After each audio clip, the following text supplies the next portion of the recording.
Within the first few millimeters of soft tissue below the skin line, there are several different ways we can use the ultrasound. Because we're using the high frequency transducer in these first few centimeters, we have beautiful image quality. This can help us differentiate various tissue types, localize infectious processes, and differentiate cellulitis from abscess formations, as well as localize foreign bodies and facilitate their removal. Now, the different types of tissue we can see on the ultrasound in those first few centimeters, well, we can see tendons, we can see muscle, joints, and the bones. Now, there's soft and hard tissue. Most of the tissue is soft, and that's from the skin line seen there with the epidermis, down through the hypodermis, or sometimes called the subcutaneous tissue.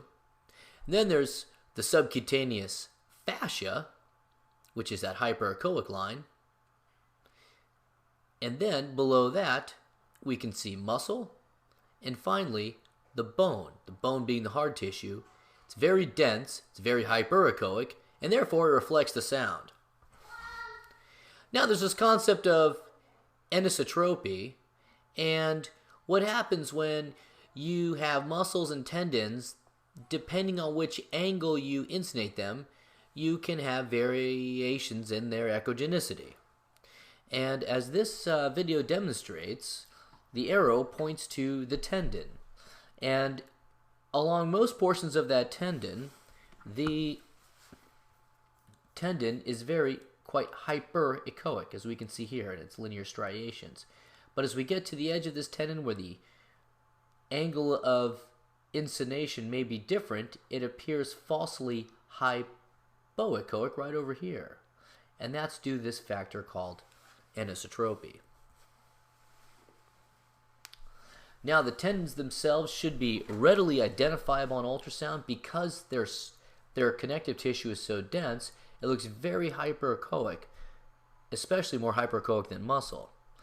It exudes that fibrillar pattern and should be able to be evaluated throughout its constant range of motion. And if it's not present as you're ranging a joint, there may be an injury there. This is 3 different regions where we see some tendons. Here's a tendon along here, exudes that anisotropy or this false hypoechoic area here, and it's very hyperechoic along here. Note the striations. We can see here in the short axis, this tendon appears quite hyperechoic, and then we move it into the long axis, we can see those striations march across the screen again. Here's one in its range of motion. As the joint is ranged, we can see this tendon, very homogeneous, very hyperechoic as it's ranged along its tissue plane. Now, muscle is hypoechoic, and we can see within the muscle itself hyperechoic striae, as we can see here, in the long axis of the muscle. So when we line up that linear probe in the long axis of the muscle, we can see these hyperechoic striae going across, and in between the different muscle bundles, we can see hyperechoic connective tissue surrounding them. So this is one muscle bundle over here with its hyperechoic connective tissue seen superiorly, and then we can see differentiating this muscle from this muscle down here is another hyperechoic connective tissue. When we move into the short axis, these hyperechoic areas now become more fibrillated or more punctate on their axis, seen in their short axis. And the bone too, now instead of stretching out across the screen, is seen in its radial pattern here. Very dense. Some more examples of bone we can see as the sound penetrates through the subcutaneous tissue, through the muscle, and eventually gets to the bone. It's a very hyperechoic structure of the bone because it's so dense, and behind it is a shadow because the sound reflects off the bone.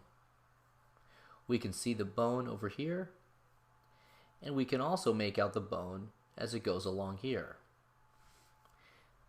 This, in all these projections on this screen here, this is the long axis of the bone. When the bone has a fracture in it, we can see a step-off. So here's one bony fragment here, a step-off, and then another bony fragment here.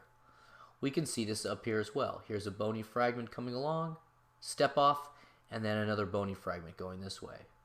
In this particular patient, we can also make out the anisotropy seen on this area right here of its tendon, appearing falsely hypoechoic compared to this tendon portion and this tendon portion here.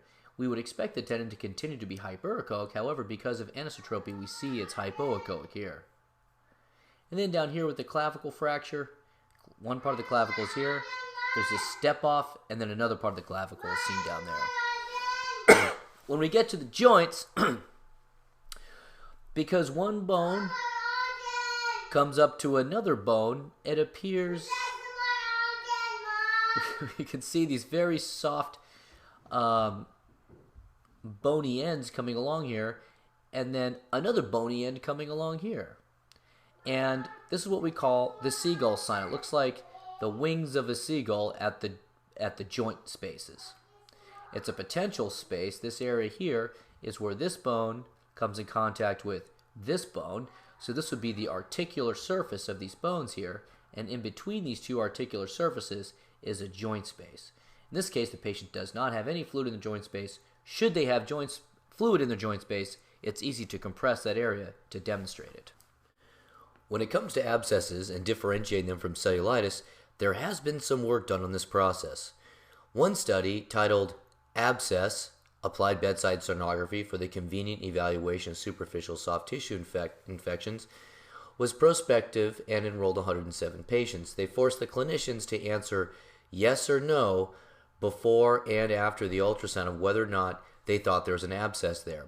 The clinical exam seen here shows poor test characteristics, but for ultrasound, the test characteristics were much better. In fact, there was 18 cases in which ultrasound disagreed with the clinical exam, and the ultrasound was correct in 17 of those 18 cases with a significant p-value. So if you look at this picture here, this guy came in and he has many scars on his arm consistent with the signs of chronic IV drug use. The patient himself thought he had an abscess in this area that is red and indurated here. Now, prior to using ultrasound, one would have likely explored the area in question surgically, however, unnecessarily, since this patient only had the signs of cellulitis demonstrated on ultrasound and there's no actual abscess. Here's this patient's arm in question. We can see prominent cobblestoning going on there, and this is consistent with cellulitis and not abscess. Notice the hyperechoic areas of inflamed soft tissue seen here with hypo or even anechoic areas between them. These islands of hyperechoic areas are referred to as cobblestoning of cellulitis. Sometimes this is also seen in patients who simply have edema, but there's no abscess demonstrated here. Here's another example of prominent cobblestoning. We can see very hyperechoic areas outlined by the hypo or even anechoic edema seen between the areas that clearly demonstrate cellulitis. Now, this, on the other hand, is what an abscess looks like. Notice we compress the tissue and we can see this hypoechoic debris swirling and layering out in this area. Adjacent to the abscess, we do see signs many times around the abscess of combined cellulitis or some cobblestoning, but here this is all clearly abscess material seen with its hypoechoic debris. And when we compress the abscess in question, we can see that the debris swirls with each time we compress the skin with the transducer. So the linear transducer is here. This is the skin line, and we can see just underneath the skin there's this abscess that as we compress it, it swirls and it goes off in this other direction, and it even communicates over here, this other direction over here. And not shown here on this video is an extensive network of abscesses that actually required surgical drainage in the operating room. Just another example of what an abscess looks like. It's this hypoechoic debris seen, and in between those abscess areas, sometimes it's possible to make out a little bit of cobblestoning of cellulitis, but this is all what pus looks like down here under the ultrasound. The patient clearly has a very prominent abscess. And sometimes we can see a little bit more inflamed hyperechoic tissue that is consistent with the overlying cellulitis. This is another example here of a very superficial abscess that when we compress it, maybe there's some swirling of debris here, but all this hypoechoic area here is very consistent with abscess material. And this patient has multiple little abscesses along here, right adjacent to this vascular structure when we apply the color flow Doppler. And so this was a very tricky one. We wanted to drain it, but stay clear away from the vascularity and just get into the abscess only.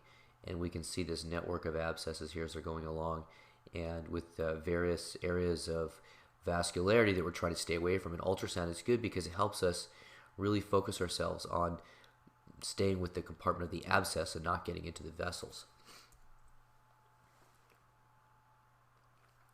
This patient has a very, very small abscess. This is actually their eyelid coming along here, and this is a lacrimal gland, which normally is not seen to this degree. And this patient had a very swollen eyelid, and we can make out that small amount of abscess here with a little pus inside of it there.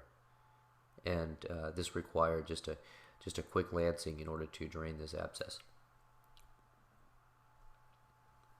Here's another example of a gluteal fold abscess. In this case, the linear probe really wasn't doing us any help, so we switched over and used the C60, or the curved transducer here.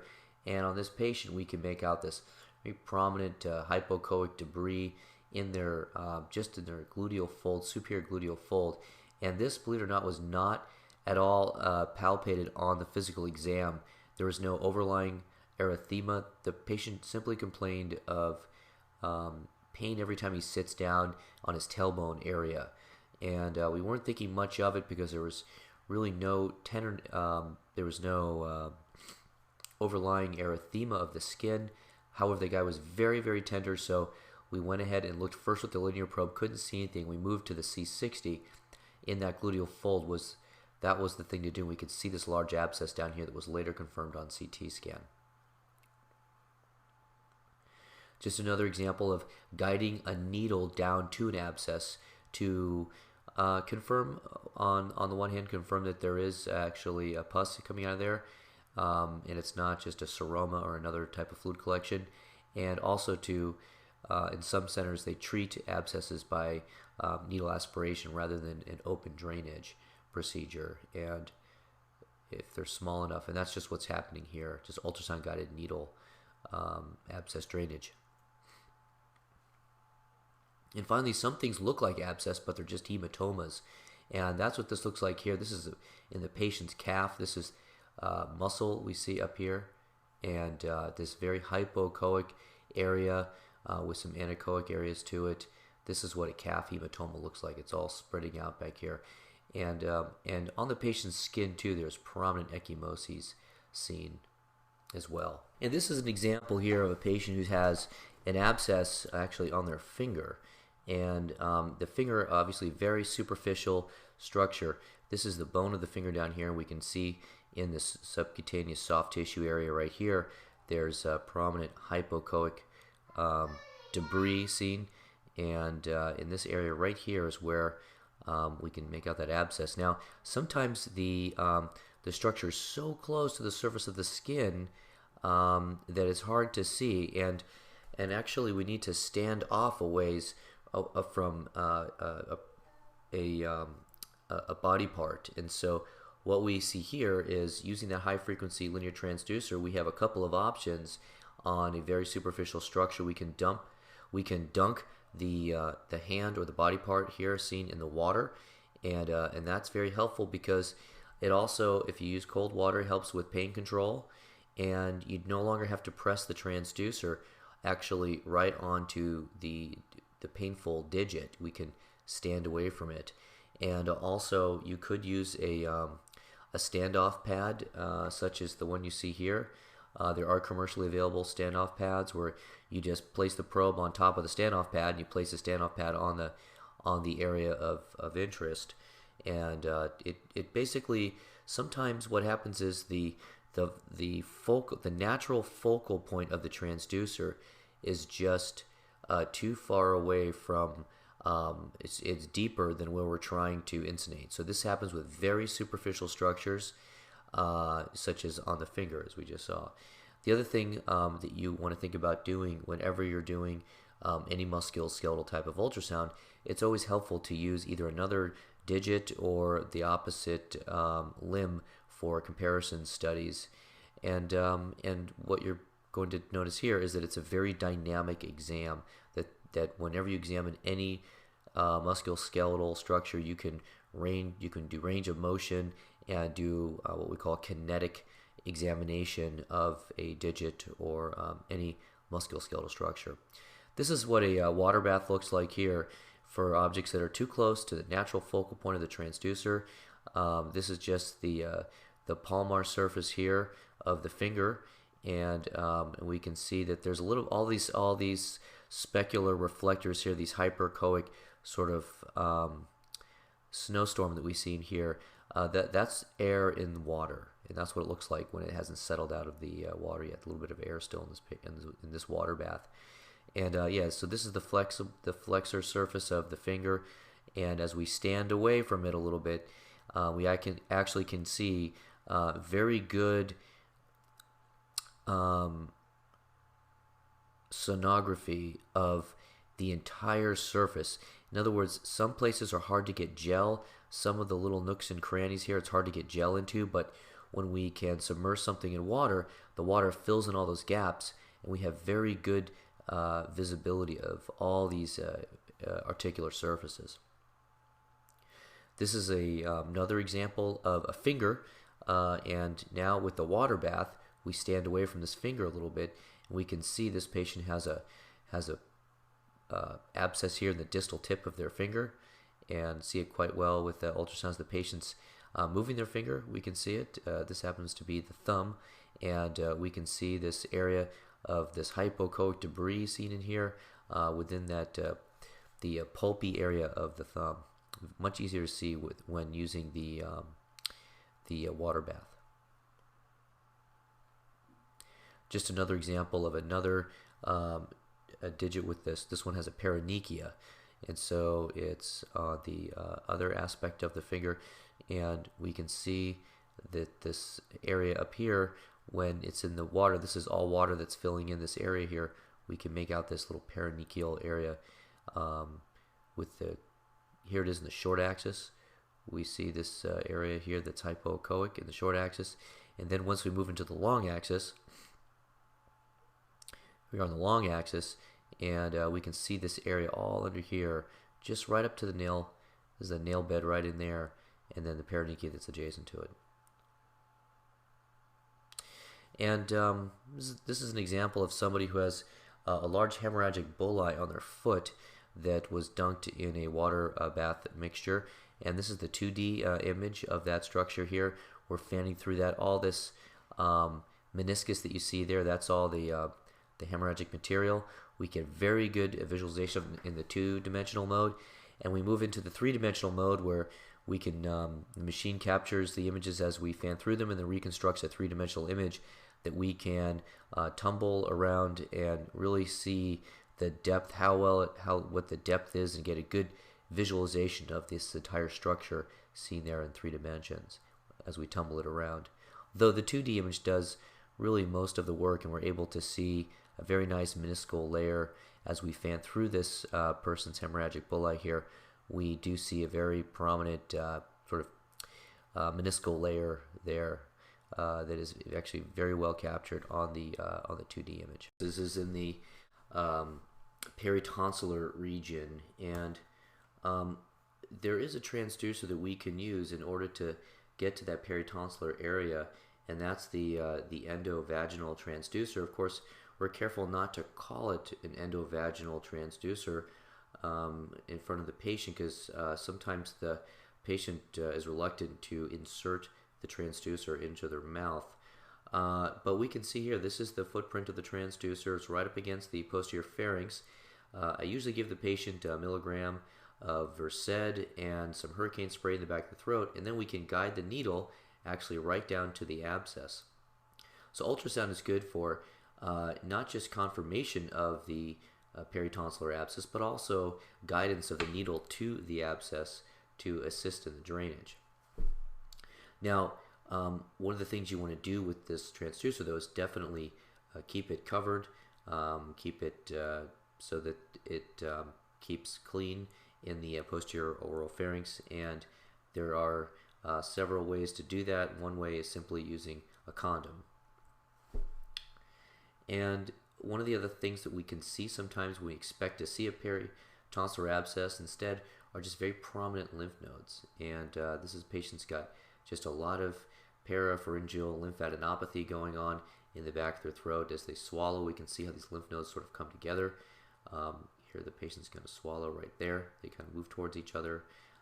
And in the coronal plane here, in other words, we're getting a short axis of the back of the throat. As we fan superiorly, we can see both lymph nodes on one particular view. Now, if I went to a sagittal plane with the indicator aimed towards the roof of the mouth, then I would have to fan to one tonsil or the other to see them. But on this transverse plane or coronal plane, we can see them both at the same time. So these are just pharyngeal lymph nodes. And another way to confirm we're looking at a lymph node is that you can apply power flow Doppler to it, and it will light up on the screen quite prominently when they are inflamed. They become hyper-engorged, hypervascular. And if you're still thinking you might be looking at an abscess, certainly an abscess wouldn't have this amount of vascularity to it. And this is a nice way to differentiate between an abscess and a hyperemic lymph node.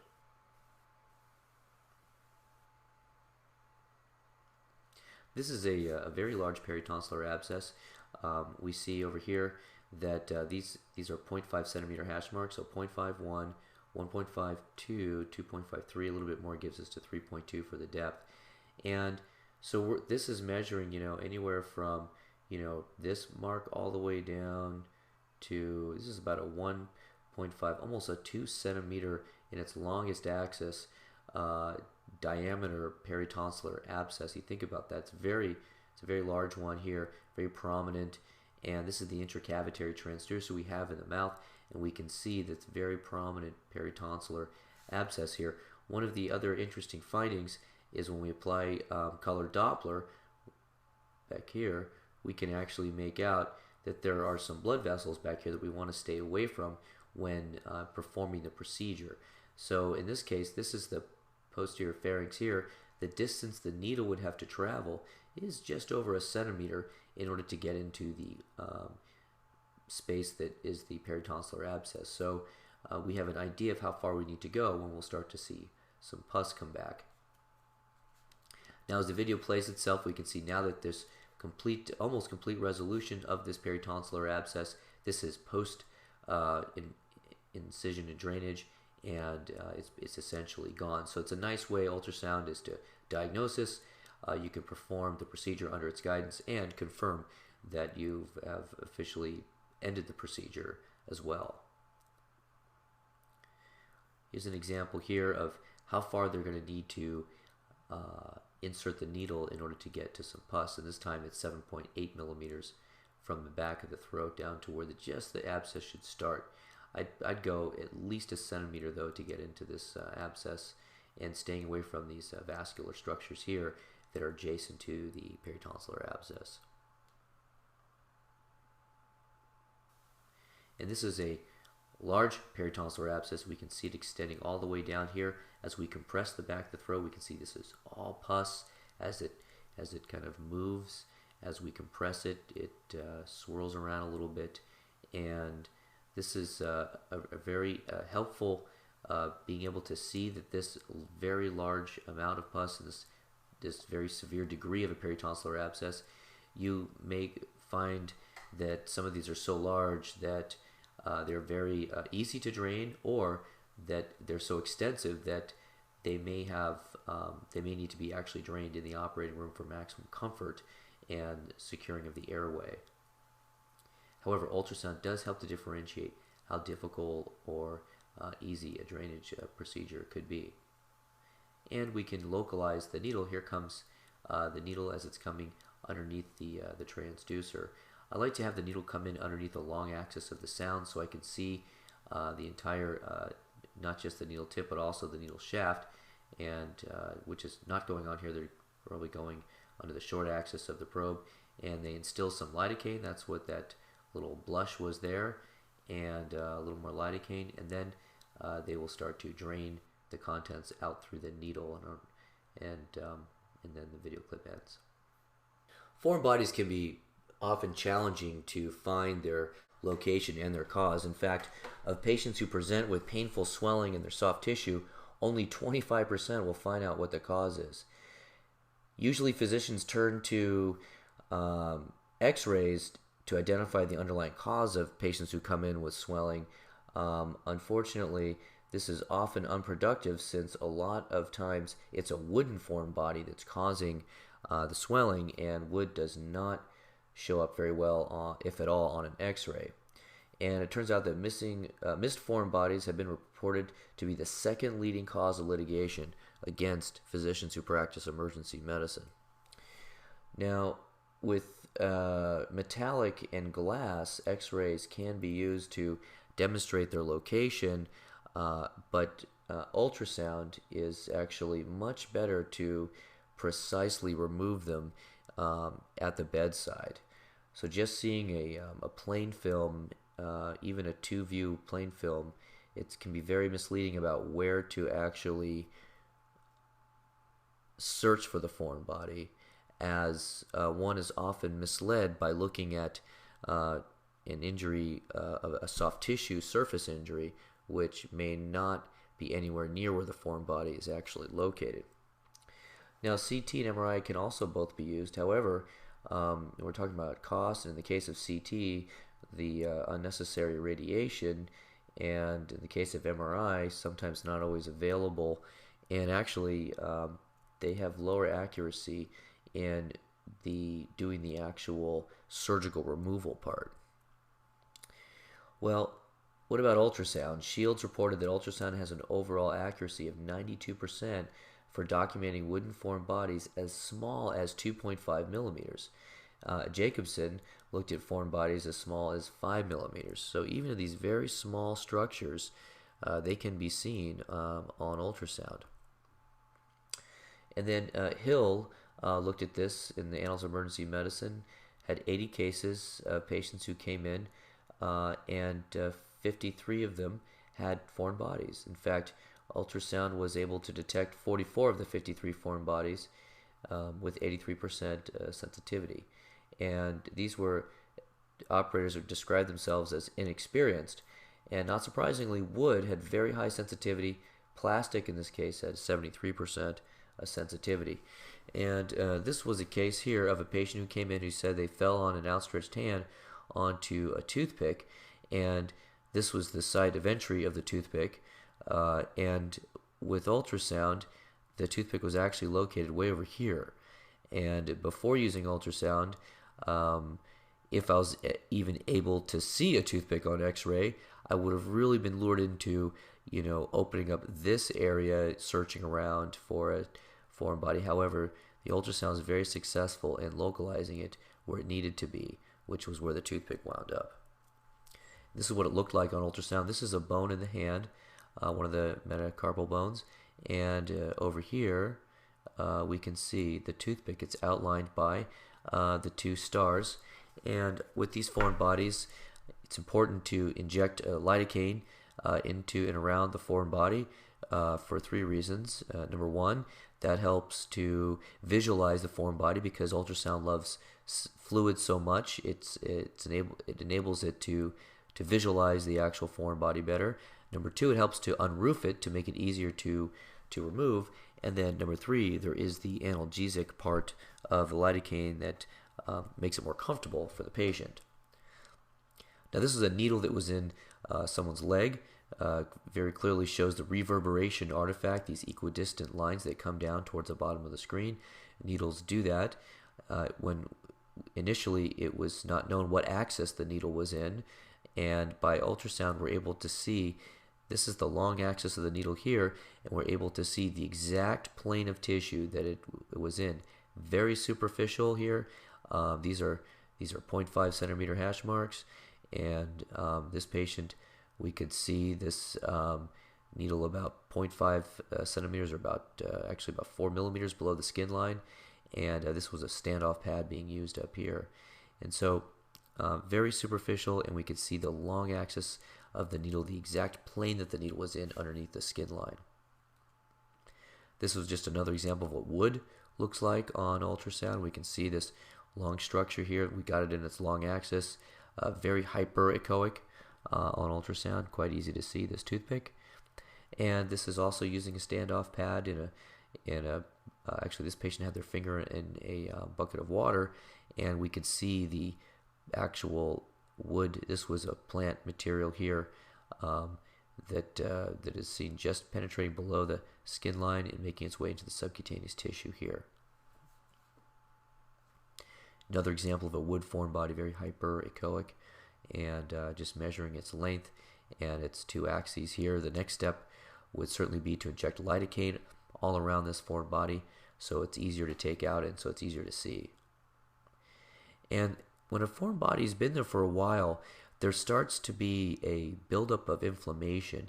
3 to 5 days out, you can see as much of this inflammation or this hypoechoic rim here around this particular woody foreign body here. And this hypoechoic area also helps to visualize it. Place another foreign body to find the foreign body. In this case, we take a needle down to this glass. So here's a needle coming in here. It reaches where the glass is, and then at that point we can use that needle as a marker for where to place the device to grab the foreign body. This is just a tissue model here demonstrating this. Here's the needle that comes down to the glass, and then the device to grasp the glass comes down over here, and basically you reach, these two things come together, and that's where the foreign body, in this case glass, is. So one needle can be useful for that. And when you're opening and closing a grasping device, this is how it can look underneath the skin on ultrasound. We see these white dots that we see everywhere. That's the air that's in the track that the grasper basically created. So as the grasper goes through the soft tissue, it creates a little air track, and that's what all these little white dots are here. And sometimes it's necessary to actually use 2 needles to localize the foreign body. And these 2 needles, when underneath the long axis of the sound, if we can take one needle and then take another one, and in this case we're pulling out a piece of wood. This is a toothpick here, and that can help localize the grasper even better.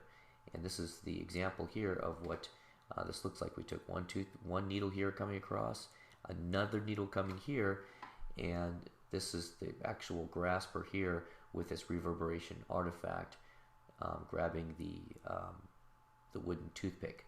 So these 2 needles can localize the location which to put the grasper. This is an example here of the needle coming in and coming in contact with the foreign body. We can see as this clip keeps replaying itself, once the needle makes contact, this whole foreign body shifts just slightly. And this is helpful because once we get the needle down to where the foreign body is, particularly if it's a very deep foreign body, we can then pass a guide wire through the needle and then take the needle out of the tissue. And then we can blunt dissect down the edge of the guide wire in order to get down to the foreign body. And that's exactly what we're looking at here. This patient had a needle break off in their buttocks during an immunization years ago, and they came in because it was particularly discomforting on that particular day. And when they arrived, we took a look with ultrasound and found this needle about 2 centimeters. These are 1 centimeter hash marks. So we get down to about 2 centimeters below the skin line, and we guided a needle down to the foreign object, placed a guide wire through the needle, and then we removed the needle, and then we did blunt dissection down the edge of the guide wire with our grasper until we were able to come in contact with it, in which case we extracted the foreign body.